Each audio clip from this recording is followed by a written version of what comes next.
Publicists and legal scholars will often try to define the nature of war through complex treaties and strict rules of engagement, but the Prussian general and theorist Karl von Clausewitz stripped away those formalities. To him, war is essentially a duel on an extensive scale. Each side uses physical violence to force the opponent to submit to their will. To guarantee that submission, you have to render the enemy incapable of further resistance. In theory, disarming your opponent becomes the immediate, unavoidable objective. Philanthropists might imagine a methodical way to disarm an enemy without bloodshed. Clausewitz rejected this. In dangerous undertakings, errors made from benevolence are the worst kind. To understand how conflict actually works, we have to map Clausewitz's theoretical model. We begin at the absolute extreme of unconstrained violence and work our way down to the friction of real-world statecraft. Tracing this path from abstract mathematical violence to political reality provides the only rigorous framework for analyzing modern geopolitics. We start with pure theory. In a vacuum, the logic of physical conflict dictates that force must escalate to its absolute limit. Look at this baseline model of two combatants. First, there is the maximum use of force. If combatant A applies force unsparingly, combatant B is compelled to match or exceed that violence just to survive. Second, there is the aim to disarm. Because neither side is secure until the other is entirely stripped of power, total destruction becomes the baseline requirement. This creates a continuous, accelerating feedback loop. Third, there is the utmost exertion of power. Both sides logically multiply their available resources by the strength of their willpower, driving the escalation further to outmatch the adversary.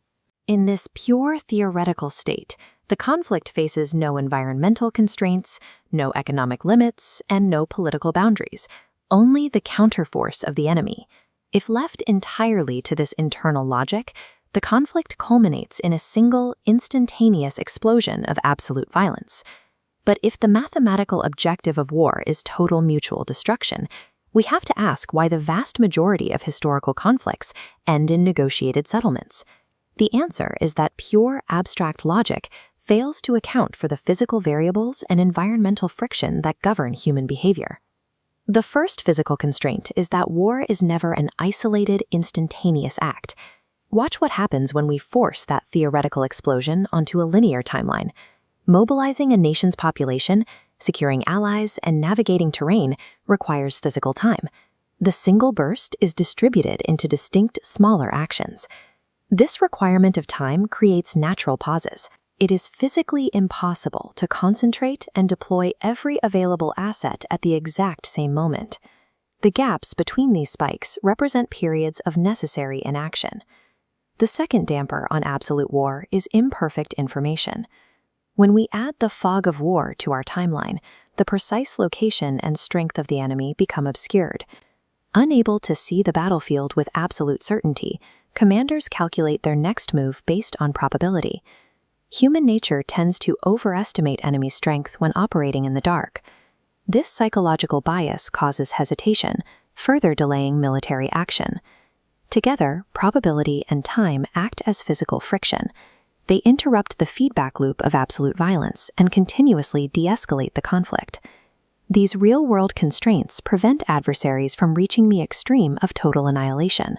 They turn war from a predictable algebraic equation into a highly unpredictable gamble. If physical reality prevents war from reaching its absolute extreme, something else must determine the actual scale and intensity of the fighting.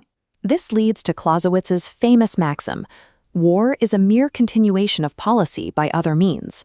The outbreak of violence does not suspend political commerce. The military effort is simply a different instrument used to achieve the original political motive. The political object is the master variable. As we see here, it sits above the military action, dictating the parameters of the conflict and capping the intensity of the force applied. There is a direct correlation at work. The value of the political object determines the exact magnitude of the sacrifice a state is willing to make to secure it.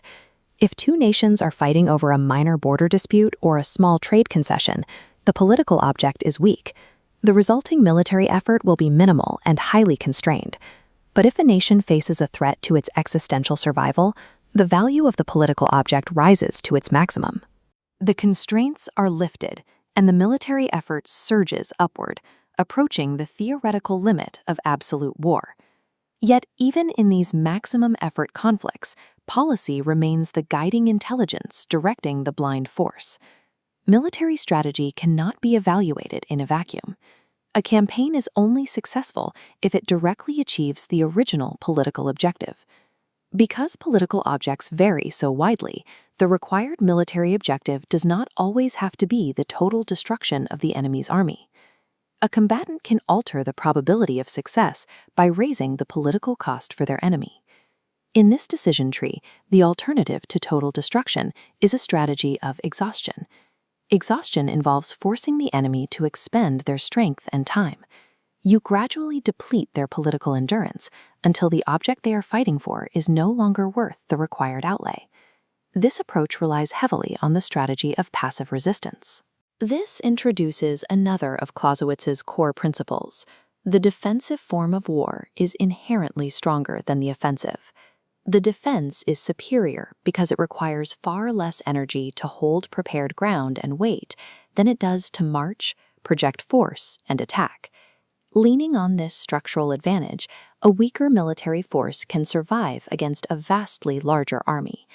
The defender does not need to march on the enemy's capital. They achieve victory simply by surviving until the attacker's political will collapses under the accumulated costs of the campaign. This asymmetry proves that raw military superiority offers no guarantee of success if it ultimately exhausts the attacking nation's political endurance. All these variables, the theoretical drive for absolute violence, the friction of probability, and the constraints of policy, must be combined to understand the reality of human conflict. Clausewitz synthesized this into the fascinating trinity. We visualize war as an unstable ecosystem suspended between three competing attractors. The first attractor is primordial violence and hatred, a blind natural force rooted in the population. The second attractor is chance and probability, rooted in the commander and army who navigate the unpredictable friction of the battlefield. The third attractor is rational subordination, war acting as a logical instrument of policy, rooted entirely in the government. Clausewitz described war as chameleon-like. Its character constantly changes depending on which of these three nodes pulls the hardest in any specific historical conflict. Ignoring the masses' passion, dismissing the battlefield's chaos, or detaching political rationale makes any theory structurally flawed. War is not a rigid math problem. It is a living socio-political ecosystem defined by the constant, inescapable tension between the physical drive for absolute destruction and the rational calculations of statecraft.